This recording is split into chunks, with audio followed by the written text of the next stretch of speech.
Hola, buenas tardes. Bueno, voy a invitar a Ronnie Garro,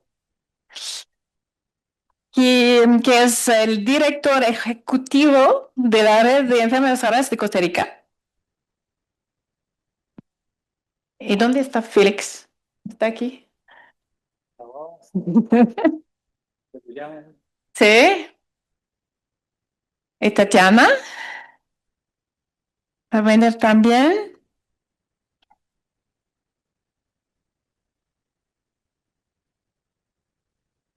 Y ahora también Iliara Borges, líder social y defensora de derechos en Uruguay y presidente de la Fundación FUPIER, que va a acompañarnos por Zoom. ¿Sí? ¿Ya viene?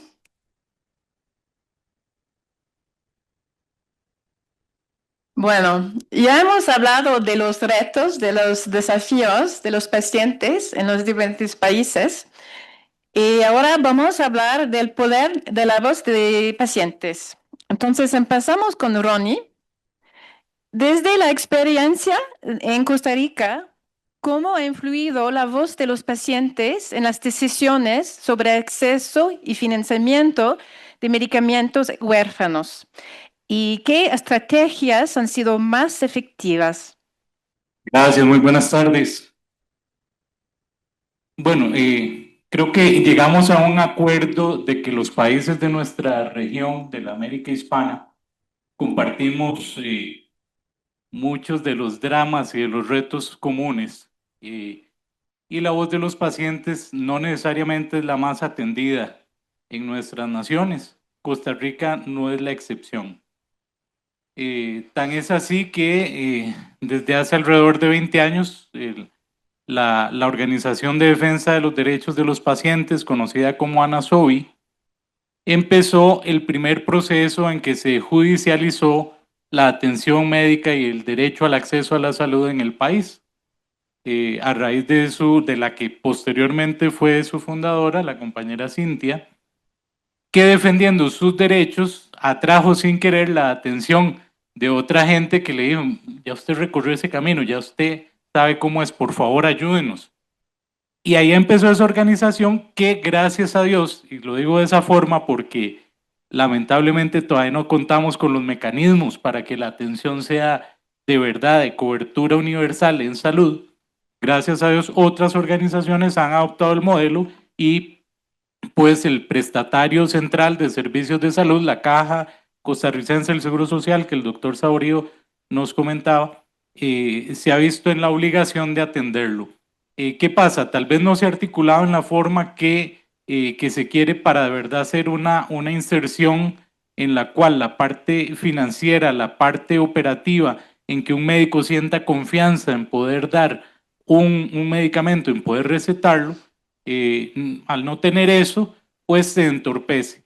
Y aún así, el mecanismo de la judicialización no garantiza, porque a pesar de que se puedan dar votos favorables, se retrasa la ejecución de la compra del medicamento y entonces hay que hacer otro recurso, en este caso, de cumplimiento de sentencia, lo cual va alargando la posibilidad de ventana terapéutica.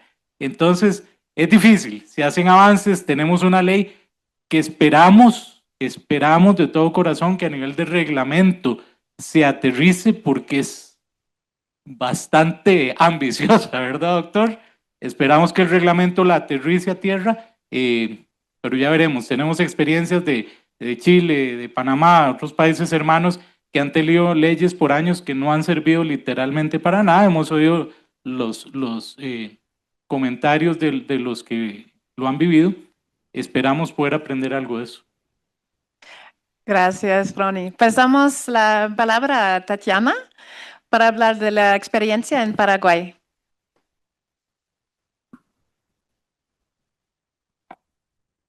Gracias. Bueno, realmente la voz de los pacientes fue muy decisiva en Paraguay porque, como yo conté mi historia anteriormente, hace 6 años atrás realmente no teníamos prácticamente nada, ¿verdad? Lo que hicimos fue unirnos, formamos una asociación, juntos somos más fuertes, ¿verdad? O sea, nos unimos como éramos poquitos padres, hicimos una asociación de padres y amigos, o sea, todo aquel que quería unirse a nosotros porque queríamos ser números para ser visibles, ¿verdad? Nos unimos y formamos una asociación que se llama APAPECOM, una asociación de padres y amigos de pacientes con errores congénitos del metabolismo. Y empezamos a hacer, así como dijo Jeffrey esta mañana, a hacer visibles las historias. Mostrábamos las historias de los niños, hacíamos actividades, reuniones, notas con el Ministerio de Salud.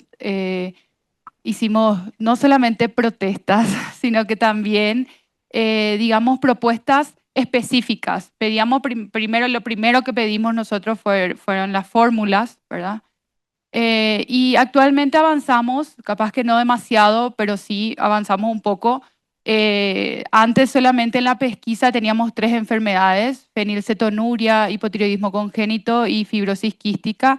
Actualmente sigue el mismo tamizaje, pero tenemos un tamizaje un poco ampliado para ciertos pacientes, por ejemplo, familiares ya de pacientes con errores o cuando hay una sospecha, eso por el lado del diagnóstico. Por el lado de el tratamiento, el ministerio nos compra ahora las fórmulas para todos los niños, y los suplementos también. Los medicamentos sí están en forma irregular, ¿verdad? El suministro es todavía una lucha pendiente. Y algo que me enorgullece muchísimo es que se empezó a formar un centro de personal de salud que se está capacitando en enfermedades metabólicas, y eso en conjunto también con el INTA, ¿verdad? Y hay un equipo de neurólogos, médicos, nutricionistas que se están formando. O sea, estamos formando un centro de referencia que probablemente dé resultados más adelante, ¿verdad? Realmente no tenemos una ley que regula esto, así como enfermedades raras propiamente. Tenemos una ley de un fondo, que es un fondo para medicamentos de alto costo, pero realmente ese fondo, solo Dios sabe en qué se usa o cómo se administra, ¿verdad? El fondo que se usa para nuestras fórmulas y suplementos realmente viene del Ministerio de Salud, ¿verdad? Pero yo lo que veo es que la voz fue escuchada porque nos juntamos y hicimos una asociación, ¿verdad? Y eso.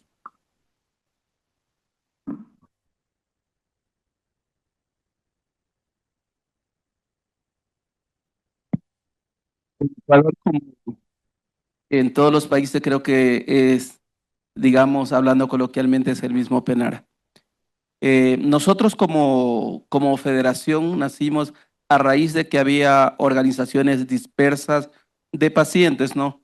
Creímos conveniente formar una federación viendo la realidad de otros países, los logros que había tenido Colombia, que siempre es nuestro mayor referente en la región. Creímos conveniente juntarnos todos, lograr una organización que abarque y trabajemos en conjuntos con las personas que están haciendo un mismo trabajo, que la voz no sea dispersa.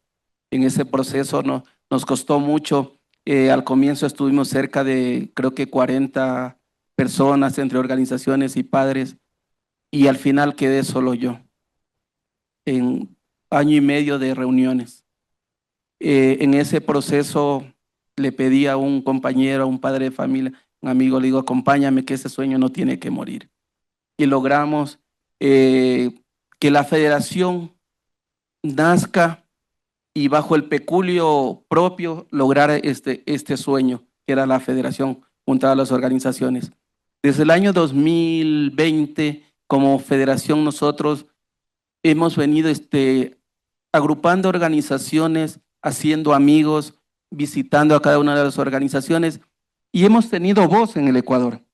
Hasta el 2020 en Ecuador no se hablaba mucho de enfermedades raras. Se conocía, muchos decían enfermedades raras, huérfanas y un poco de nombres que por ahí le ponen a las enfermedades raras. Y logramos que nuestra voz sea escuchada.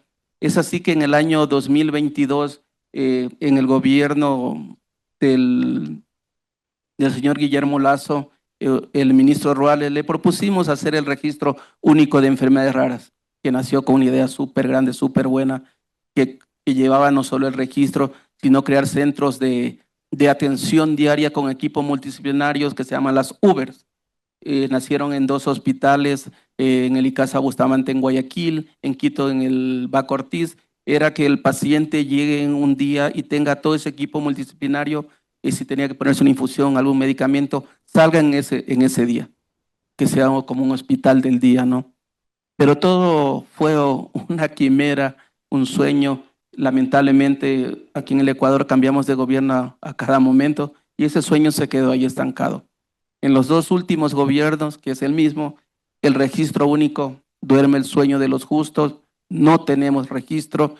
Vuelvo y repito, anteriormente lo dije, las 4 veces que hemos dado todo el informe de las organizaciones de la sociedad civil, que nosotros hacemos el trabajo de tener esa data de los pacientes que llegan a nuestras organizaciones y los entregamos, se perdieron.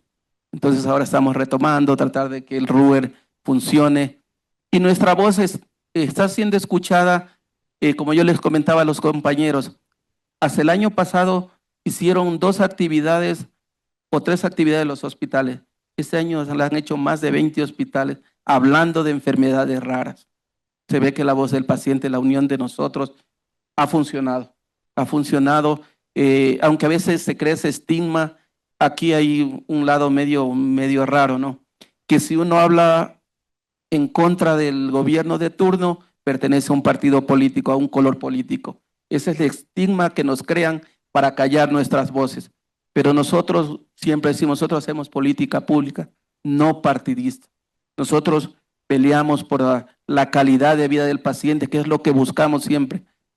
Buscamos que nuestros compañeros pacientes, y bueno, me uno a ese grupo porque soy un paciente con una enfermedad rara y con una discapacidad, entonces esa unión de esto hace que luchemos íntegro por la calidad de vida de todos los que convivimos con una enfermedad rara y una discapacidad.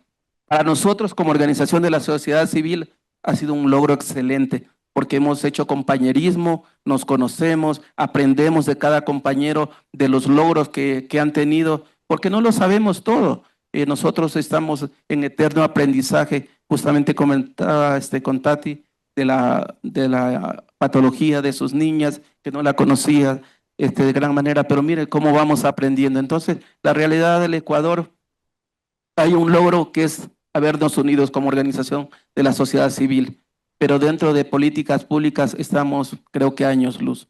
Gracias.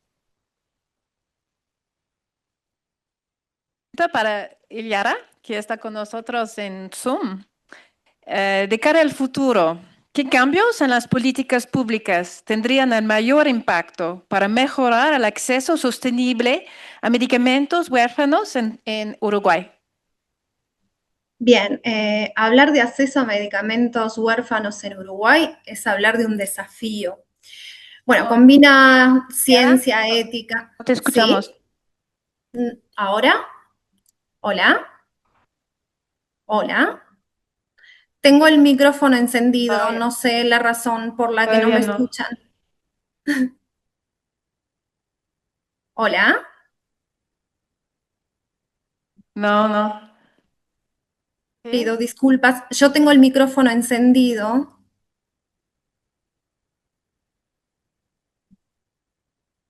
¿Hola? Sí, puedes hacer en directo. ¿Hola? ¿Ahora me escucha? ¿Me escucha? No. No los estoy escuchando. No, todavía no, sí. Perdón, ¿Sí puedes yo no utilizar los el estoy... micrófono de la computadora? Ok, ¿Sí? un Es el segundo. audífono que no funciona. ¿Qué seguras? Ok.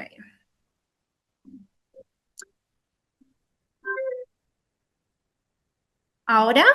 Sí, ¿Se escucha? sí, ahora está bien. Ok, pido disculpas por los problemas técnicos.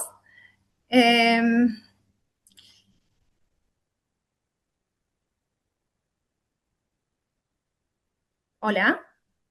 Ahora sí. Hablar de acceso a medicamentos huérfanos en Uruguay es hablar de un desafío que combina ciencia, ética y justicia social.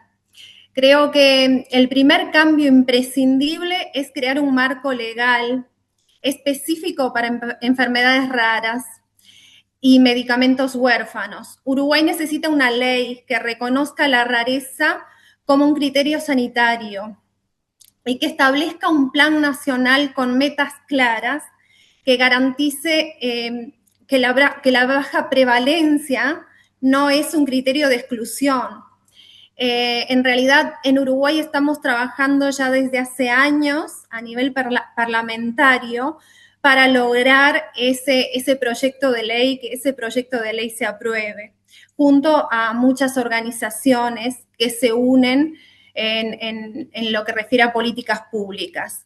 El segundo cambio es construir un registro nacional. Si bien Uruguay cuenta con un registro nacional de enfermedades raras, no se cumple, no se registran los pacientes.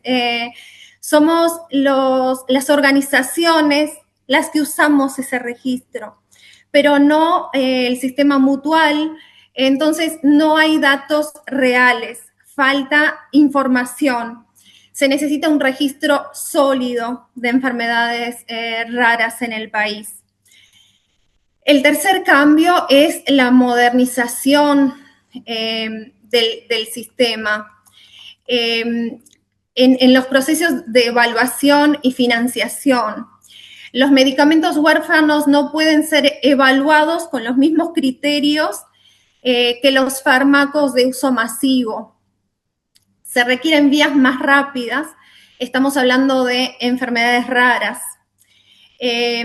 Creemos que puede ser, si se tiene un plan modernizado, basado en la experiencia de otros países, se logra proteger también la sostenibilidad del sistema.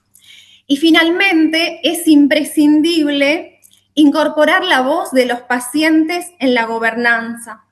Las organizaciones, nosotros conocemos la realidad cotidiana de las familias que viven con una enfermedad rara. Conocemos las barreras, las urgencias, y su participación debe ser estructural, no simbólica. Solo así se puede lograr garantir el acceso. No es el Estado debe garantizar, es señal de madurez de un Estado, garantizar el acceso a la salud. El acceso sostenible a los medicamentos huérfanos no es un lujo, es una cuestión de dignidad humana. Muchas gracias. No sé si se escuchó. Muchas gracias, Yara. Bueno, nos quedan 3 minutos. Si alguien quiere añadir unas o dos palabras. Bueno, una voz que yo quisiera mencionar también no es solo la voz del paciente.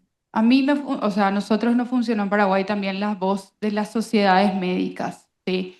Que cumplen un rol, obviamente, la sociedad médica, por ejemplo, de pediatría, paraguaya de pediatría, cumple un rol, obviamente, de actualización científica, los pediatras y todo, pero también tiene un rol protector social, ¿verdad? Entonces, instarle o buscar en cada país a sus sociedades médicas, ya sea de pediatría, de neurología, que apoyen las actividades que hacen las asociaciones de pacientes, que elaboren protocolos, por eso que contaba Diana, que llegó a la urgencia y el médico de la urgencia no sabía el protocolo para actuar con ese paciente, ¿verdad? Entonces, esa difusión de información en esos médicos también.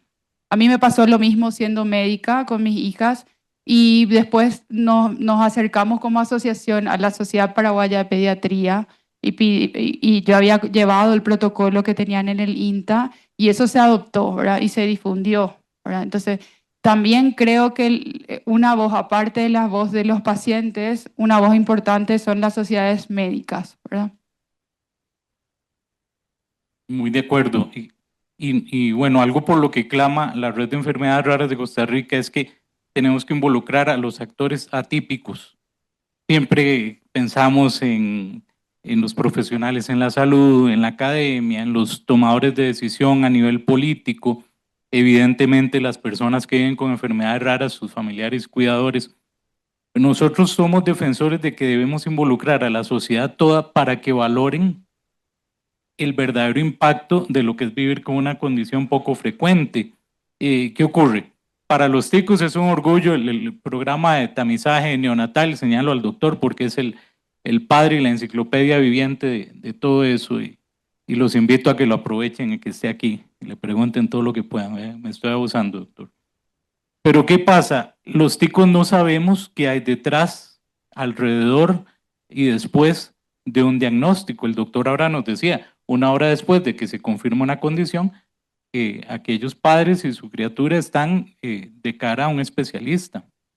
Pero es que después de eso hay una organización que la ley también creó, que se llama ASTA, que le da apoyo por ley y por vocación, porque hay gente que hace su trabajo con mucho amor, tanto a los expertos en salud que están ahí en el hospital de niños, como a las familias, y los acompañan por ley de por vida. Y entonces no se limitan a apoyos en medicamentos y que si fórmulas, y es capacitación, es meterse en la vida de aquellas personas, contención a nivel psicológica, por ejemplo, capacitación a nivel de emprendedurismo, cuando un hogar monoparental no puede tener un trabajo de horarios estrictos. Entonces necesitamos involucrar a la sociedad toda para que sean los impactos que podemos ganar cuando se trata bien a estas personas, cuando se trata bien en términos de salud, ¿verdad? Y atención. Y cuánto podríamos perder, como decía Tatiana hace un rato, por no darle a tiempo un diagnóstico, un tratamiento, condiciones y calidad de vida para que sea una persona de aporte a la sociedad. Entonces hay que involucrar a toda la sociedad. Los ponentes.